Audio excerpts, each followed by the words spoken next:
Dalam rangka selamat pagi dan salam sejahtera untuk kita semua. Dalam rangka memenuhi tugas manajemen pemasaran 2, mata kuliah yang diampu oleh Bapak Adi Nur Salim, SEMM, saya mahasiswa jurusan manajemen pemasaran 2 memperkenalkan diri.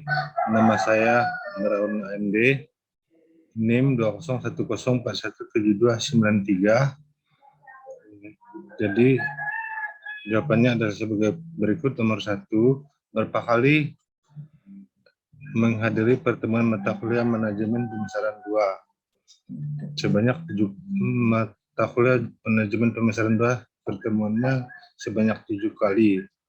2, karena merupakan mata kuliah yang kedua, karena merupakan mata kuliah yang wajib diambil mahasiswa jurusan manajemen Fakultas Ekonomi Universitas Pancabakti. 2, tugas yang sudah dikerjakan: membuat soal manajemen pemasaran dalam bentuk esai sebanyak 10 buah, membuat mata kuliah meringkas materi mutu pelayanan kesehatan. 6, membuat video recording. 7, menonton video YouTube. 8, meringkas materi bab 3 manajemen pemasaran. Manfaat. 9, dapat memahami dan menjelaskan tentang materi manajemen pemasaran 2. 10, sebagai syarat memperoleh nilai mata kuliah. 11, sebagai landasan teori dalam menghadapi dampak perilaku. 12, mengikuti mata kuliah manajemen pemasaran 2. Pemahaman saya tentang pasar harus lebih adaptif dikarenakan pengaruh teknologi marketing. Jawaban B, nomor 1, komponen. Komponennya itu sangat penting terkait pelayanan pelanggan, yaitu kualitas, biaya. Yang ketiga adalah pengiriman. Berikut penjelasannya. Jika kualitas bagus, pengiriman cepat, maka harga tidak akan murah. Dalam hal ini kita bisa mengambil contoh menjahit pakaian yang custom merch, membuat pakaian, menginginkan kualitas jahitan yang bagus dan cepat jadi, maka bisa dipastikan harganya akan lebih mahal dibandingkan pesanan reguler. Penjahit harus bekerja ekstra lembur dan menormalkan pesanan lain yang sudah lebih dulu masuk. Contoh lainnya adalah pada masa ekspedisi atau pengiriman barang. Pada jasa ekspedisi yang profesional dan menyadari aspek kecepatan pelayanan, mereka menyiapkan skema biaya pengiriman berjenjang sesuai kecepatan waktu pengiriman, sehingga pelanggan menghendaki pengiriman ekspres dengan jaminan 1 hari sampai. Tujuan bisa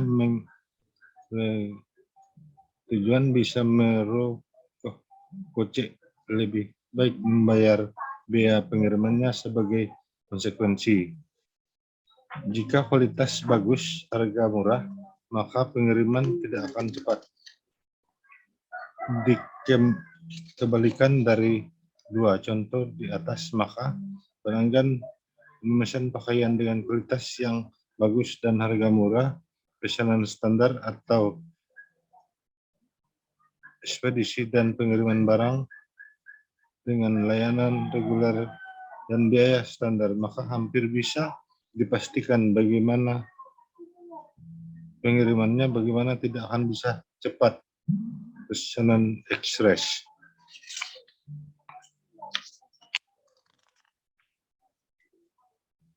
Jika harga murah, pengiriman cepat, maka kualitas tidak akan bagus. Contoh paling mudah untuk kita ambil adalah dalam industri garment yang menjahit pakaian berdasar target produksi harian. Untuk bisa mempengaruhi target harian ini biasanya produsen menomorduakan faktor kualitas produk. Target produk harian ini digunakan industri garmen untuk efisiensi biaya dan tenaga kerja.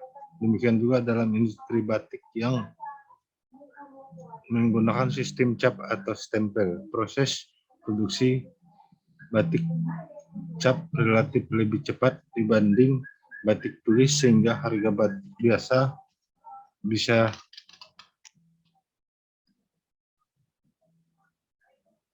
dijual jauh lebih murah dibanding dengan batik tulis. Tentu saja kualitasnya pun jauh di bawah batik tulis yang memerlukan proses produksinya lebih lama. 2. Prediksi. Prediksi karir digital marketing akan terus cemerlang dan terbuka lebar dikarenakan semakin hari banyak pelaku digital marketing yang tumbuh dan membutuhkan bekerja dengan keahlian teknologi untuk mengisi jawaban-jawaban tertentu dalam digital marketing. Artificial intelligence akan mengambil alih beberapa pekerjaan. Prediksi tren digital marketing pertama ialah artificial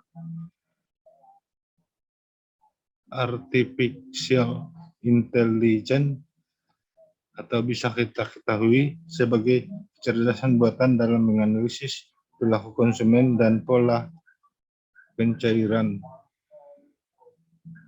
memanfaatkan data dari platform media sosial dan posting blog untuk membantu bisnis memahami bagaimana penggunaan dan pelanggan menemukan produk dan layanan mereka.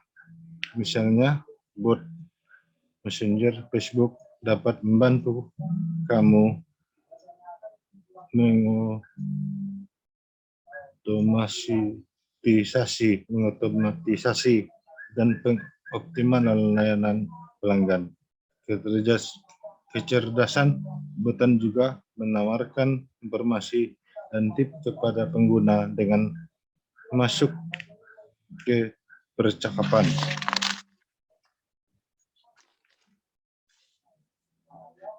Programmatic advertising. Prediksi tren digital marketing selanjutnya adalah membuat iklan terprogram atau programmatic advertising, berarti menggunakan AI untuk mengoptimalisasikan pembelian iklan sehingga kamu dapat menargetkan audiens yang lebih baik, spesifik penawaran atau lelang waktu nyata. Misalnya adalah jenis pembelian iklan, telegram otomatis. Ini jauh lebih efisien dan cepat, yang berarti konversi yang lebih tinggi dan biaya perolehan pelanggan yang lebih rendah. Chatbot. Untuk fitur yang satu ini mungkin sudah menjadi digital marketing kamu, namun chatbot akan terus menjadi bagian penting dari digital marketing pada 2022. Teknologi berbasis AI ini menggunakan pesan instan untuk mengobrol secara real time siang atau malam dengan pelanggan atau pengunjung situs Anda. Dengan 1,4 miliar orang berinteraksi dengan chatbots, 80% bisnis sudah menggunakan atau berencana menggunakan chatbots pada tahun 2020. Dan pada tahun 2022, Sketchboard akan membantu bisnis menghemat lebih dari 8 miliar per tahun, terutama di industri perbankan dan perawatan kesehatan.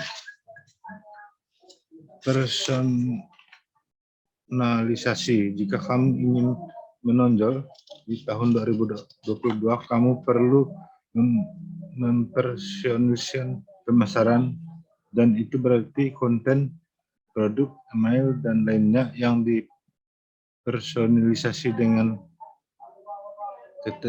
ketidaktersediaan data seperti riwayat pembelian, perilaku konsumen, dan tautan yang diklik. Konten kostum tidak pernah semudah ini. Bahkan 96% marketer percaya bahwa personalisasi memajukan hubungan pelanggan. Bisnis seperti Netflix dan Amazon sudah memanfaatkan kekuatan personalisasi. Masuk ke akun Netflix, putar pesanan karya seni, teks, dan penelusuran semuanya dipersonalisasikan untukmu.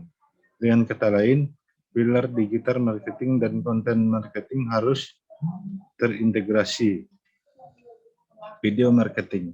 Angka-angka ini menunjukkan pentingnya masukkan video ke dalam strategi pemasaran digital. Di tahun 2022, 70% konsumen mengatakan bahwa mereka telah membagikan video brand. 72% bisnis mengatakan video telah meningkatkan rasio konversi mereka. 52% konsumen mengatakan bahwa menonton video produk membuat mereka lebih percaya diri dalam keputusan pembelian online. 65% eksekutif mengunjungi situs web marketer dan 39 panggilan ke vendor setelah melihat video. Untuk mendapatkan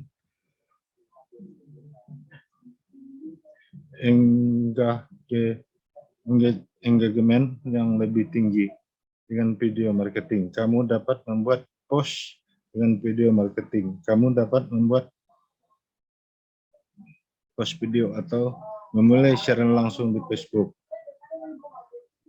Instagram, atau LinkedIn. Tidak hanya di YouTube saja, video langsung mendapatkan popularitas dengan sejumlah besar bisnis yang menggunakannya untuk wawancara, demo produk, dan sekaligus peristiwa kehidupan di kantor, bagaimana produk dibuat, dan lainnya. 3. Menjelaskan maksud dengan produk price distribution promotion. Produk adalah upaya pengelolaan unsur produk seperti perencanaan serta pengembangan produk atau jasa yang tepat untuk dipasarkan. Pengelolaan ini bisa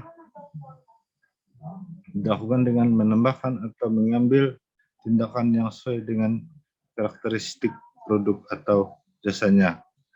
Harga adalah sistem penentuan harga atau price dasar yang dipandang tepat untuk produk dan jasa. Selain menentukan harga, perusahaan juga harus merancang sejumlah strategi yang berkaitan dengan harga. Price distribusi adalah pemilihan serta pengelolaan saluran perdagangan yang digunakan untuk menyalurkan produk atau jasa.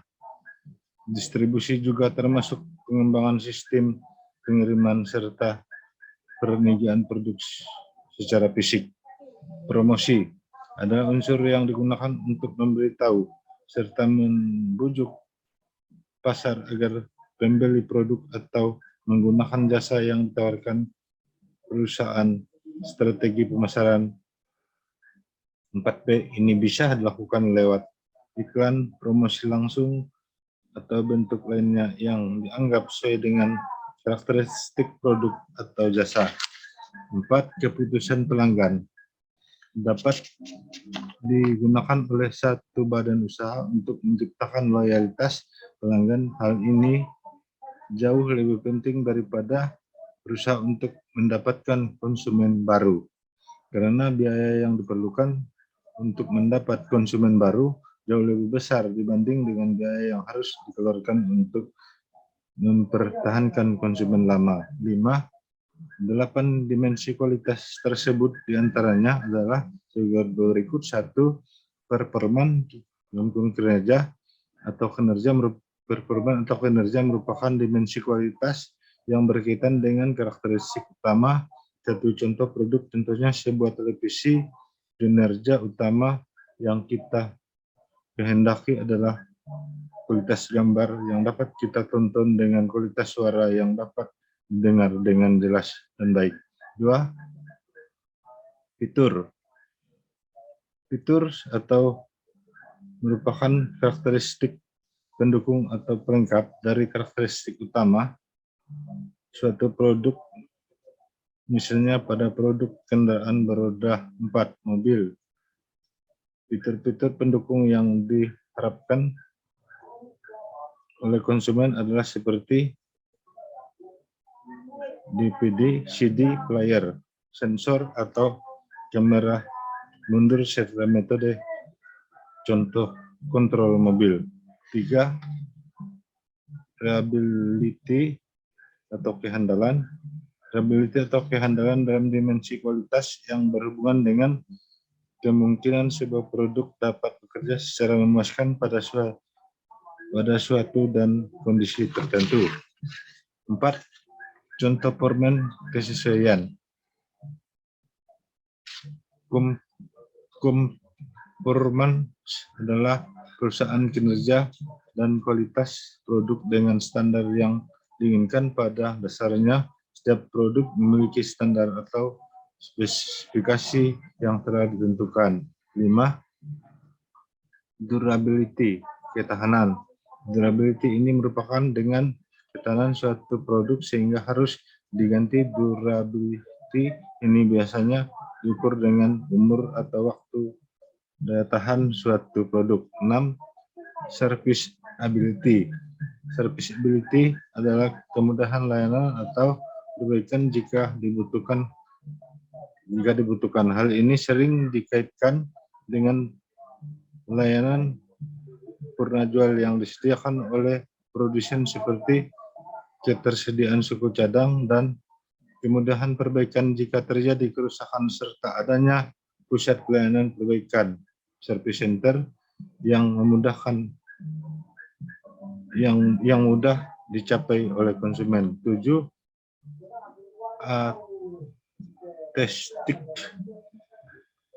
Estetika atau keindahan adalah dimensi kualitas yang berkaitan dengan tampilan bunyi, rasa maupun bau serta produk. Contohnya bentuk tampilan sebuah ponsel yang ingin dibeli serta suara merdu musik yang dihasilkan oleh ponsel tersebut. 8. Perceived quality, kesan kualitas. Kesan kualitas adalah kesan kualitas atau produk yang dirasakan oleh konsumen. Dimensi kualitas ini berkaitan dengan persepsi konsumen terhadap kualitas sebuah produk atau merek seperti ponsel iPhone, mobil Toyota, kamera Canon, printer Epson, dan jam tangan Rolex yang menurut kebanyakan konsumen merupakan produk yang berkualitas. 6. Adapun manfaat dari program jaminan mutu. 1. Meningkatkan efektivitas pelayanan kesehatan. Meningkatkan efektivitas pelayanan kesehatan ini erat hubungannya dengan dapat diatasinya masalah kesehatan secara tepat, karena pelayanan kesehatan yang diselenggarakan telah sesuai dengan kemajuan ilmu dan teknologi dan ataupun standar yang telah ditetapkan. 2. Dapat meningkatkan efisiensi pelayanan kesehatan. Meningkatkan efisiensi dimaksudkan ini erat hubungannya dengan dapat dicegahnya pelayanan kesehatan yang di bawah ini standar dan ataupun yang berlebihan. Biaya tambahan karena harus menangani efek samping atau komplikasi karena pelayanan kesehatan di bawah standar dapat dihindari. Demikian pula halnya dengan mutu pemakaian sumber daya yang tidak pada tempatnya yang ditemukan pada pelayanan yang berlebihan. 3. Meningkatkan penerimaan masyarakat terhadap pelayanan kesehatan. Peningkatan penerimaan ini dapat berhubungan dengan tersesuainya pelayanan kesehatan dengan kebutuhan dan ketentuan pemakaian jasa pelayanan. Adapun peningkatan penerimaan ini dapat diwujudkan pada gilirannya pasti akan berperanan besar dalam meningkatkan derajat kesehatan masyarakat secara keseluruhan.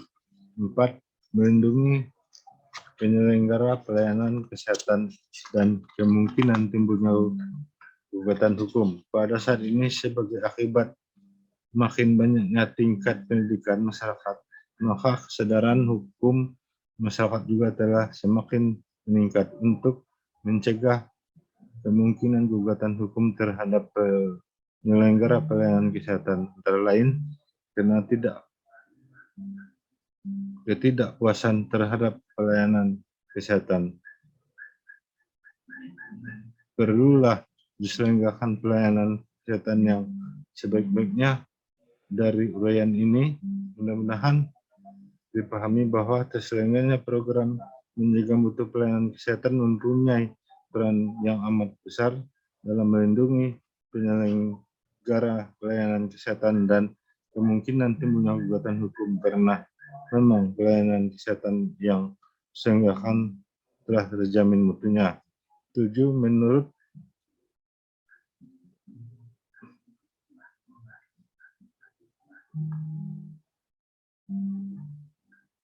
7.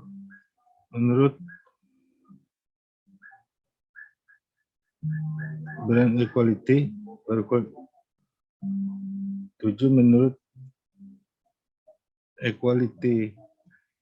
ekualitas merek merupakan seperangkat aset dan labelitas merek yang berkaitan dengan satu merek, nama dan simbolnya yang menambah atau mengurang nilai yang diberikan oleh suatu barang atau jasa kepada perusahaan atau pelanggan perusahaan.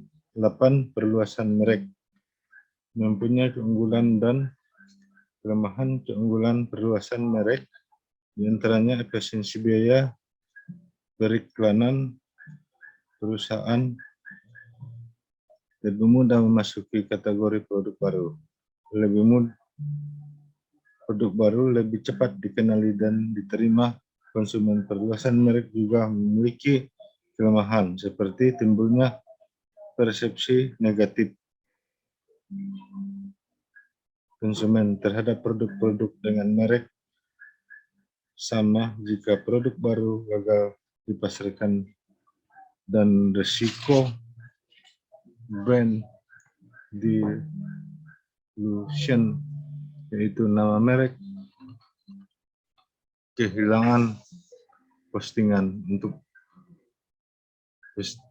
unik dalam benak konsumen karena overuse atau pemakaian nama merek secara berlebihan. Ciptono 2005.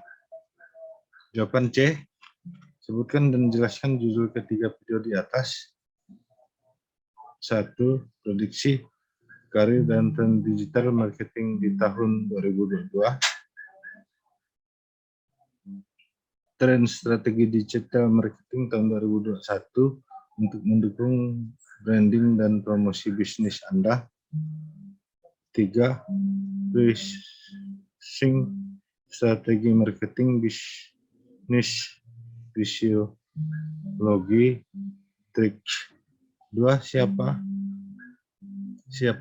Siapa pembicara dari ketiga video tersebut di atas?